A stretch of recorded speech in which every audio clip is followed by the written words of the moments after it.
নমস্কার, আপনাদের সবাইকে এই দুপুরের গরমে সাদর আমন্ত্রণ পাপিয়ার হেসেলে। আপনারা সবাই কেমন আছেন? আশা করছি ভালোই আছেন। তো এখানে আমি কিছুটা মাগুর মাছ নিয়ে নিয়েছি। এখানে 3টে মাগুর মাছ রয়েছে, আমি 2 টুকরো করে নিয়েছি। আর সেই মাগুর মাছটাকে ধুয়ে পরিষ্কার করে নেবার পরে আমি এখানে লবণ হলুদ মাখিয়ে নিচ্ছি। এই যে দেখুন, মাগুর মাছটা বেশ বড় না, আবার খুব একটা ছোটও না, মাঝারি সাইজের, সেই জন্য 2 টুকরো করে নিয়েছি।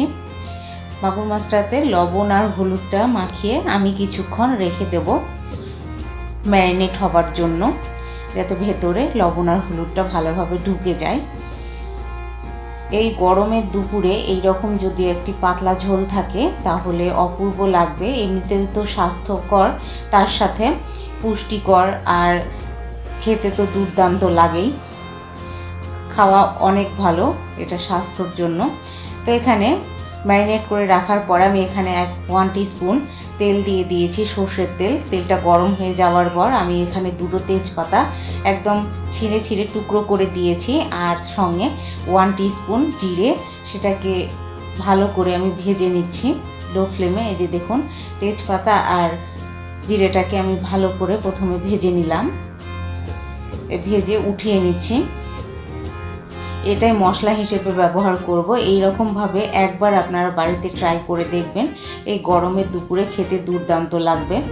তো জিরে আর তেজপাতাটা তুলে নেবার পরে সেটাকে আমি মিহি করে বেটে নেব। আর এই পাশে কড়াইতে যে তেল রয়ে গেছিলো সেই তেল দিয়েই আমি মাগুর মাছগুলোকে বেশ ভালো করে ভেজে নেব। এই যে দেখুন, মাগুর মাছগুলোকে আমি উল্টে পাল্টে লাল করে ভেজে নিয়েছি। এবার মাগুর মাছগুলোকে তুলে নিচ্ছি। নেবার পরে যে তেল রয়ে গেছে তার মধ্যে আর 1 টিস্পুন মতন সর্ষের তেল অ্যাড করে দেব। দেবার পর আমি এখানে সরু সরু করে আলু কেটে নিয়েছি। এখানে 3টে মাঝারি সাইজের আলু রয়েছে। আমি আলু 3টেকে সরু করে কেটে নেবার পর এটাকে এই তেলের মধ্যেই ভালো করে ভেজে নেব। এই যে দেখুন, তেলের মধ্যে আমি আলুগুলোকে বেশ একটু লাল লাল করে ভেজে নিয়েছি। মোটামুটি ভাজা হয়ে এসছে। এই মুহূর্তে আমি এখানে দেখুন, কুমড়ো যে ডাঁটা রয়েছে, শাকটা আমি এখানে নিয়ে নিই। শুধু ডাঁটাটা দিয়ে আমি আজকে ঝোল করব, আলু কুমড়ো ডাঁটা দিয়ে ঝোল মাগুর মাছের। তো সেই কুমড়ো ডাঁটাটাকে আমি কেটে ধুয়ে পরিষ্কার করে নিয়েছিলাম, সেটা এই আলুর মধ্যে দিয়ে দিলাম। দেবার পরে আমি এর মধ্যে দিয়ে দিচ্ছি পরিমাণ মতন লবণ আর হলুদ। দেবার পর এই আলু আর ডাঁটাটাকে একটু ভালো করে ভেজে নিতে হবে। খুব একটা ভাজার দরকার নেই, মোটামুটি ভাজলেই হবে, কারণ আলুটা অলরেডি একটুখানি ভাজা ভাজা হয়েছে। আর ডাঁটাটা বেশি ভাজার দরকার নেই, সবুজ ভাব যেন থাকে, তবে এর পুষ্টিগুণ বজায় থাকবে। এই যে দেখুন, ডাঁটাটা মোটামুটি আমি একটুখানি ভেজে নিয়েছি। নেবার পরে আমি এর ভেতরে দিয়ে দিচ্ছি পরিমাণ মতন জল। আমি জলটা একটু বেশি দেব, কারণ এটা টেলটেলে ঝোল হবে, আর তার সাথে ডাঁটা আলুটাকেও একটু সেদ্ধ করতে হবে, সেই জন্য একটু পরিমাণটা বেশি দিয়েছি জলের।